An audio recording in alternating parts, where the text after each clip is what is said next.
Hey y'all, it's Aunt Pam. I know it's been a while since my last video. I'm really sorry for that. Many, if not all, of you know that things have been hectic for me for the last year or so. The past 5 months, even more so with the new baby.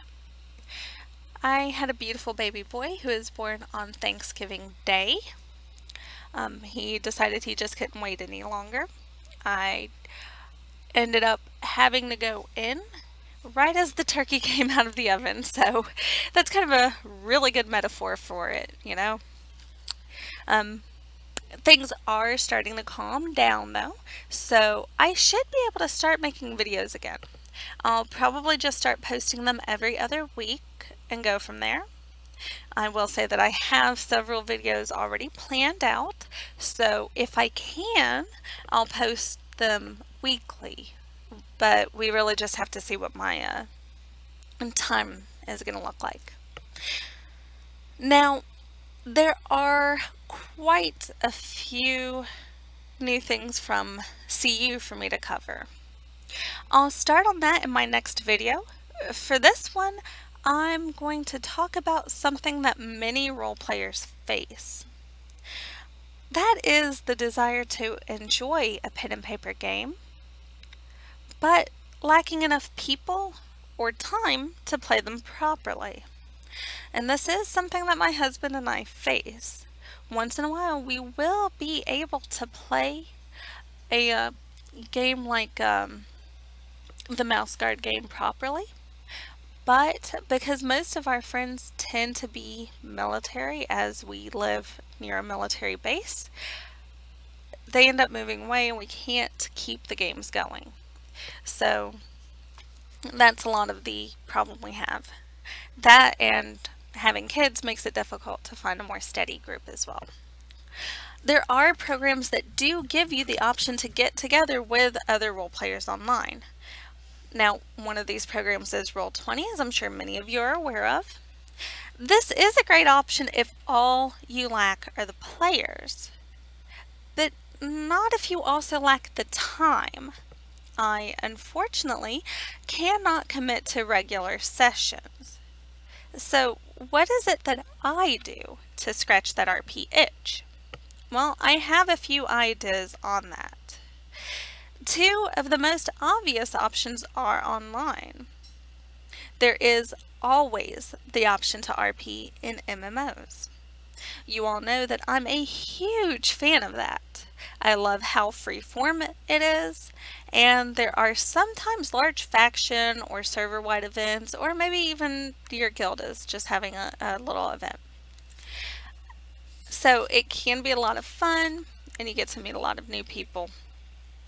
Unfortunately, there aren't many that actually coincide with pen and paper games. Sure, there's Dungeons and Dragons Online and other games like that, but the less popular ones aren't really in game form, at least MMO form. So it may not help to scratch a specific RP itch. There is also the option for forum RP or chat room RP. Now, chat room RP can still face the problem of being time consuming, the way MMORP can as well. So, of that, forum RP is probably the better option if you really just completely lack time to be able to log in consistently. Some RPs that are done this way, or perhaps even most, are freeform. There are others that follow rule books and have roles that are required for certain actions. This is not a bad option, especially if you can find a reasonably reliable group. They don't have to post every day or anything like that. They just need to post frequently enough that it stays a good option for you. You may find the setting that you want to play, but if you can't, then you can always start your own thread. or at least try to find out if there's interest and then start your own thread. Still, this option may not work for you. You have to rely on other players posting within a reasonable amount of time, and it can be really hard to keep these groups together. Now, there is something offline that you can do. This is what my husband and I do. And no, it's not what you're thinking.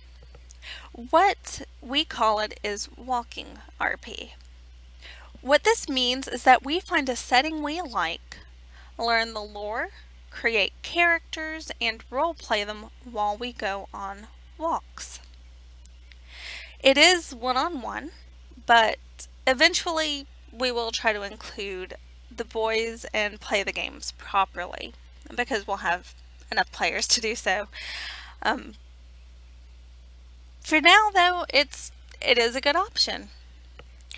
Our walks tend to last between 30 minutes to an hour, so we have plenty of time to complete a leg or two of a story.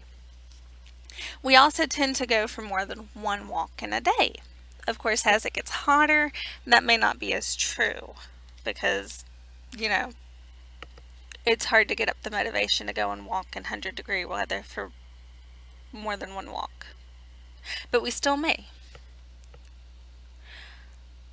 But when we do walk more than once in a day, we have plenty of opportunities to be able to role play.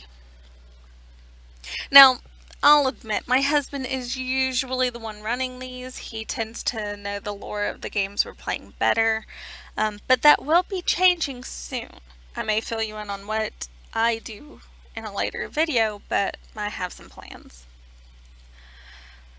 So, what do you think? Is this a problem you have encountered? If it is, how do you handle it? And would you try walking RP? I would love to hear your thoughts on this. I know the walking RP may seem a little embarrassing, especially if there's a lot of people out, but my husband and I just quiet down as we're passing someone. We don't really let that bother us too much. Anyway, that is all that I have for now. I know this was a fairly short video compared to what I normally do, but I just wanted to kind of break the ice with this. Thank you for listening, and I hope that you all have a good night.